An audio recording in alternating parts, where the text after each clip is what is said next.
Oh,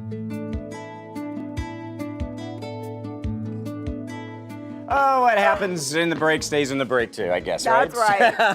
We're having a blast. Welcome back into SCV today, and Mike Bjorkman is joining us. And last week, Tammy, you were in Vegas doing whatever was going on there in Vegas. And Mike was on the program. Becoming a better realtor. Yes, okay. For my boss. Yeah. It was good. Okay.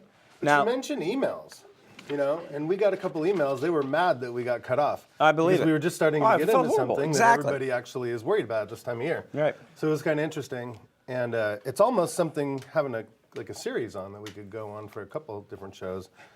But I wanted to talk about it and bring Tammy in because she definitely trains with me every day on these things. So what we were talking about was, it's time to get your house ready for sale.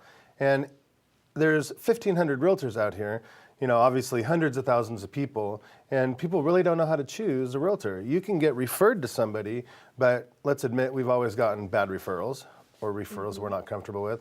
So people legitimately want to know truly what to look for in an agent.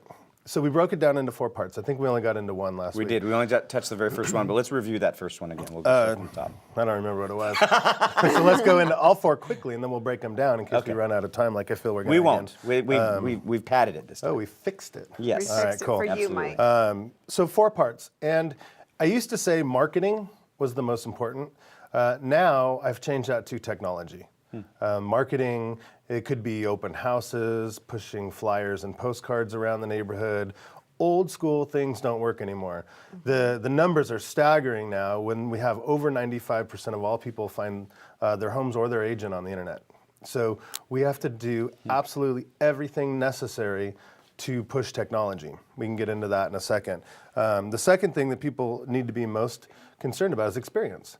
How many homes has my agent sold? Or how many homes has my team sold? After thousands of sales, you actually know how to fix problems before they happen. Unfortunately, when problems do happen because of another agent or something that was unforeseen, having that fixed is really important. So I've said it before, sometimes we get paid not for what we do, but sometimes for what we know. Very important. So you want to talk to your agent about experience. What actually have you done? Have you sold 4 homes in your life, 400 or 4,000? It's a big, big, big difference. Third thing that most people never would consider is how many agents do you have relationships with? What do you do to be involved in the agent community? Because we have to sell the home twice. First to the agents, because most buyers are working with an agent. So we can cut out a lot of time, because if a buyer's relying on their agent to find them a home, we have to sell it to the agents first, then the public.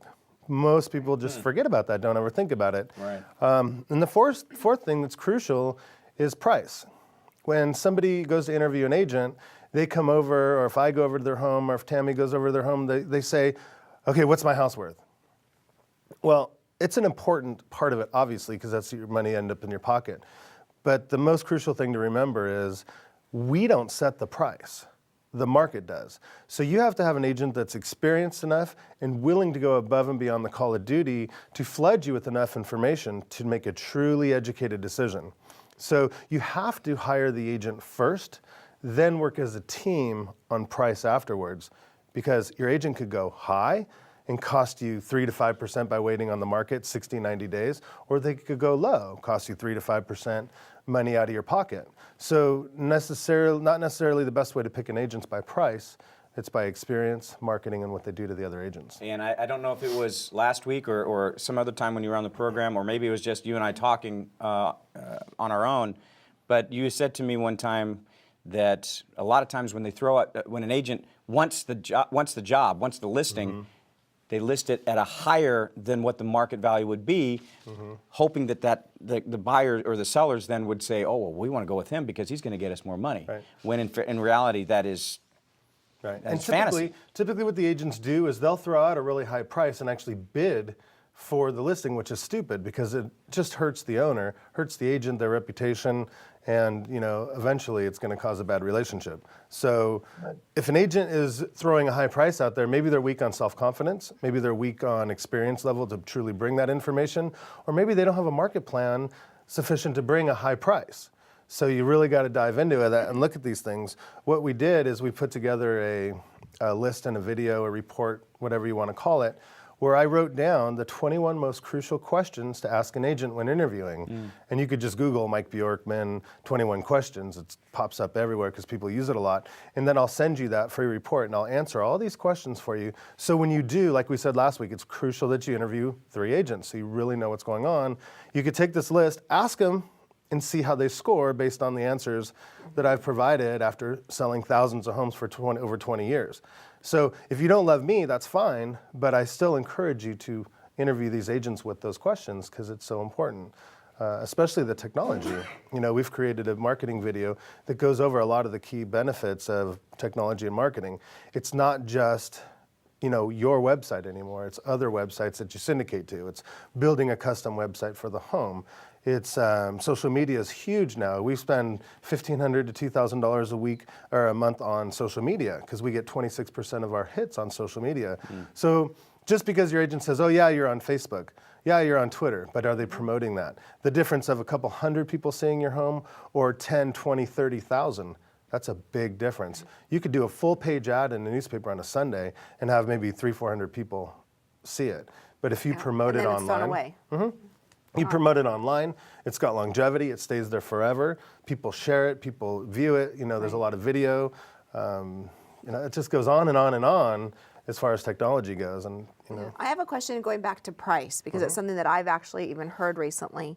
When a home is market value $600,000 and the owners say, well, so-and-so agent said I can get $725,000, so we're going to go with them. What can happen for those that are sitting there at home going, well, yeah, if she can get me 725 or he can get me 725, why wouldn't I go with them? What happens then later on down the line when they've overpriced that much and you have a buyer that's doing that and then all of a sudden you're coming to appraisals and things like that? Yeah, well, what happens? So that the audience can understand most why of the that's buyers aren't negative. stupid enough to overpay for a home. You could be smart enough to qualify and have a great career, job, life to qualify for that. So when a buyer goes to see a home, they say, let me see the comparables. Excuse me, let me see an appraisal. So if the agent provides a good appraisal to the buyer, they're not going to offer that $725. But sometimes buyers will overpay for properties because of certain circumstances like extra large lots, views, whatever the case might be. And then that goes into a whole nother segment. But the most important thing is have your agent agree to list at any price you're comfortable with. Once you've proven to yourself that that's the right agent as far as marketing, experience, their team, all the things that go involved with those 21 questions I was talking about, then work as a team and say, okay, I want to list my home at $725. Prove to me why it is worth or not.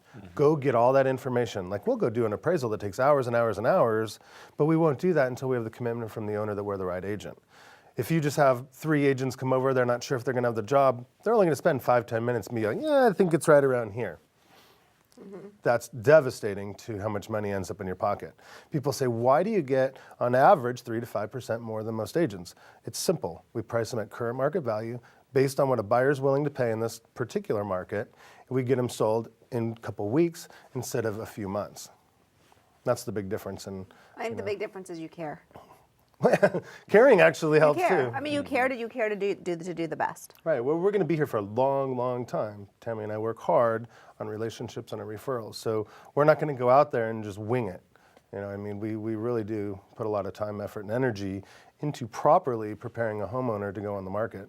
So the interview process is the most important thing. You cannot just call an agent and say, oh, what's my house worth? 600, 650, 675, I'm going to go with that 675 agent. You need to look at the firm, you need to look at the technology, the marketing plan, the experience, all the stuff we talked about. Just talk about that experience for just a second, because that goes back to what Tammy was just saying about how much you care. Because if there's an agent that doesn't have the experience or is not part of the team that has been around for a long time, they're just thinking about it as just selling a home. The difference that I've clearly seen with you is that you are understanding that this is a family, this is where they want to live, and that's a huge, huge commitment that you're making to them in order to represent them, and that's what comes with your experience. Yeah, in 20 years plus, 23, almost 24 now, you actually, like we've talked about before, not only will we sell that home, but we're going to sell their children's home, we're going to sell their parents' home. So it's a long-term investment in relationships. So you want to do it right every single time so they call you back to do that, project for them. It's the very most important thing they've done in their careers, their lives. You know, especially with investment property. There's a bunch of different reasons why people need to sell homes, but you gotta have it go through smooth, or it can be devastating. You know, we hear stories every single day. Well, where can the audience reach you? SantaClaritaRealEstate.com, Mike at SantaClaritaRealEstate.com, Tammy at SantaClaritaRealEstate.com. David D. Caldwell at SCVTV.com. Yeah, well, I don't know her SCVTV address. So, and then if you are feeling uncomfortable in your body, we'll turn you into Tom instead of a Tammy. Don't quit your job. All right, Mike, thank you very much. Appreciate it as always. No, It's it's always fine. good to see you. Mike Bjorkman. Oh, we didn't talk about our medium. Darn. Oh, well. Oh, we got a few minutes. Oh, let's talk about the medium. Do you want to talk about it, Mike? We got a Yes. couple minutes. We can do that. I want to hear about that. Yes, what did you Well, experiment well, there was with? a lo- Sandy Armstrong. Sandy Armstrong. Yeah, she was absolutely amazing. There was a lot of things that came up, but since we do so much work with this TV station, I asked her, I said, what is happening with this TV station in our future and our business plans, you know, and I asked about you and everybody in the room. And she said, what a flourishing, exciting experience to be part of this station that's going to be around a long time and have really positive results in your friendships, relationships, careers, and everybody's good friends and gets along, and life is wonderful. So it was pretty neat to be part of such a great TV station. Wow. Love you, Dave. That's what our medium said. It must be true. Look at this. I didn't even have to pay for this handle. That's only $15. Yeah. How much was number 4? Enough. And with that, we are going to say goodbye. Thank you very much, Mike Bjorkman. Thank good you. to see you back. Oh, Thank come you. Good on, to girl. be back. It's always good to be back. And thank you for sharing a part of your day with us. Hope you have a good rest of your day.